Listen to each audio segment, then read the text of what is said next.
Здравейте! В това видео на вниманието ни е ажурна плетка с мрежеста структура. Много подобна е на тази, също ажурна плетка с малко усложнение в първия ред, което я прави по-релефна и полупрозрачна. Схемата е от 4 бримки и 8 реда, 6 от които са обикновена еластична плетка 1 на 1. На мострата имаме брой бримки, кратен на 4, плюс една за симетрия и 2 крайни. Започваме. Първият ред е от опаковата страна. Сваляме крайната бримка и плетем последният начин. Една лицева, наметка, следващите 3 правим свивка с централната най-отгоре. Последния начин. Сваляме първите 2, като им разменяме местата, изплитаме третата и първите 2 ги връщаме върху нея. След което наметка и повтаряме. Лицева, наметка, свивка, от 3 правим една, наметка, лицева, наметка, свивка,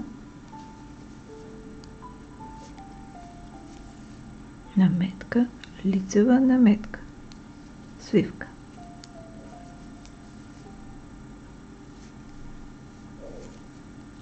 Наметка, лицева, наметка, свивка. И плетем така до края на реда. Следват 3 реда еластична плетка 1 на 1. Опаковата плетем опакова, наметката лицева. И плетем така до края на реда. Опакова, лицева. Опакова, лицева. Трети ред от опаковата страна плетем, като повтаряме бримките от предходния ред. Лицевата е лицева, опаковата е опакова. Лицева, опакова до края на реда. Четвърти ред от лицевата страна. Отново повтаряме бримките от предходния ред. Една опакова, една лицева. Опакова, лицева до края на реда. Пети ред от опаковата страна. Както разбрахте, свивката се прави с център лицевата плетка в 3 бримки. Сега разместваме. Предния път правихме свивката в тази колона. Сега ще я направим в другата. Започваме. Крайната бримка сваляме. Тук правим свивка на 2 в дясно, защото са в края, няма как да са 3, наметка. След което лицева, наметка, от 3 правим една, наметка, лицева, наметка, от 3 една, наметка, лицева, наметка, свивка.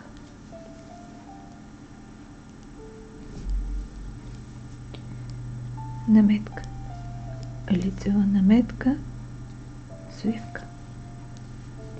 И продължаваме така до края на реда.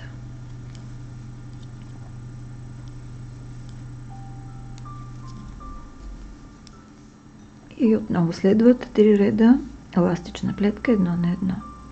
Опаковите плетем опакови, наметките лицеви.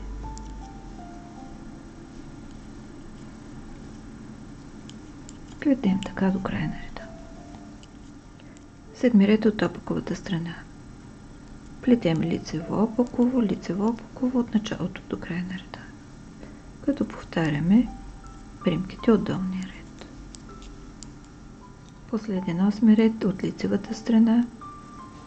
Плетем опаково лицево до края на реда, като повтаряме долния ред.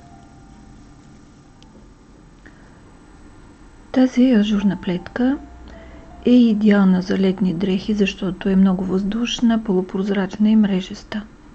Подходяща е и за шалове и наметки, защото опаковата й страна също има своята текстура и красота. Горещо ви я препоръчвам. Благодаря ви, че бяхме заедно. Ако харесвате това видео, натиснете бутон лайк. Абонирайте се за канала и за известията, за да гледате всички мои видеа. Пожелавам ви вдъхновение, плетете с любов и бъдете щастливи. До скоро!